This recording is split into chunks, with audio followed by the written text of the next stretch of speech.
Hey, what is going on, guys? This is SWMRS Reviews, and today we are taking a look at the second album from SWMRS titled Berkeley's on Fire. Let's get to it. SWMRS has a very interesting sound, a very interesting brand that they are selling here, because even with the debut single for this song, Berkeley's on Fire, we hear a little more traditional punk sound, with a lot of more disjointed elements, more punk style of vocals.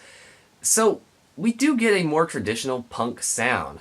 Then with our second single, April's in Houston, it is completely different. We get a more synthesized sound, something that is quite a bit different and does stand out.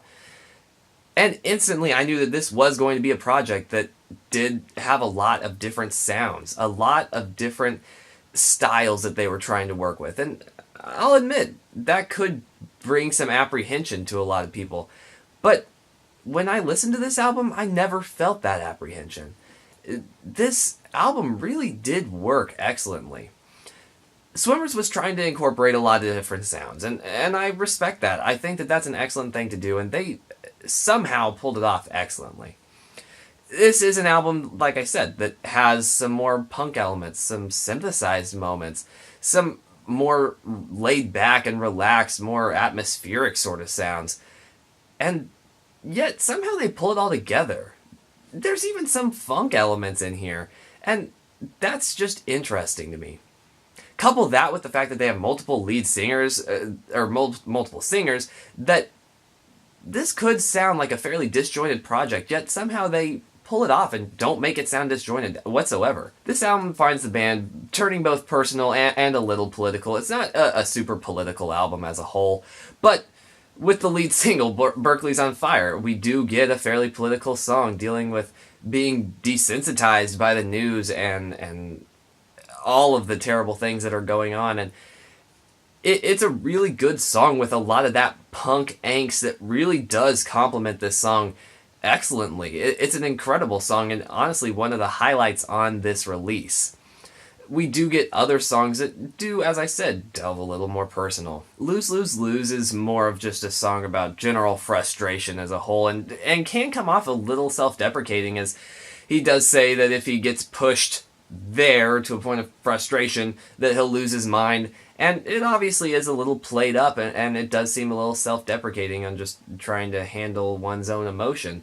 And the thing is, this album, I haven't even talked about truly the best part, is how incredibly good with the hooks it is. Yes, it's cohesive and has some pretty good lyrics in it, but it's incredibly catchy. And that is a big thing for this sort of genre but it really does stand out, because each of these songs does get lodged in your head and just cannot come out. Every one of these songs has such a strong hook, and there may be a couple that don't quite stand out as much. IKEA Date doesn't have quite as strong of a hook, maybe Bad Allergies, but ultimately these songs are really good and really strong and have a really strong hook to them. I get so caught up just singing along to these songs, and I think that that's an excellent thing that this band's able to do. There's a lot of things to praise this album for, even the production, because it's hard to produce an album that's going for a lot of different sounds. You typically will either water down the more punk side that they're going for, or you'll make the more clean pop alternative indie sort of sounds a little too clean or a little too dirty, and it can really mess things up. But yet, it worked out really well, and it's a very well-produced album. Ultimately, there's a lot of talent here, even to complement all of the instrumentalists and the vocalists.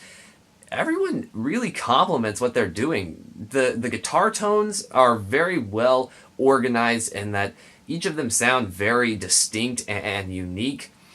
Not to mention the fact that each of the guitar riffs are very strong and catchy and fun.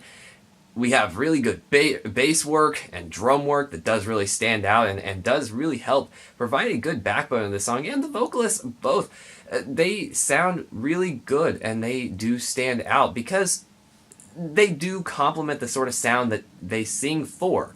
And that's a big thing. That's a big thing, to complement the sound that you're singing for, and they know which vocalist to use. this may not be the most groundbreaking album of all time and the most experimental and diverse and unique, but it is very much all of those things. It's not the most. This is not something that will go down in history as one of the most experimental and genre-defining albums, but it does blend a lot of genres very successfully with a lot of strong things to say about it. And it is very experimental, and they take a lot of different sounds and really throw it together and really make it work.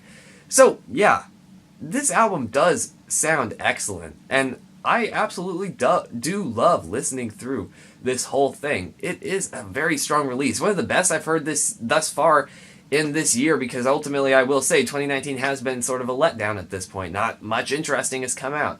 So this is a highlight for me, and I'm very excited about it.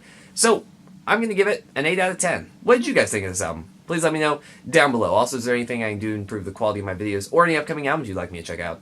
Besides that, thank you guys so incredibly much for watching these videos. It really does mean a lot to me that you guys come, sit down, and just listen to my thoughts, and I'd love to hear your thoughts, so let me know. Thank you guys so much, and I'll see you guys later.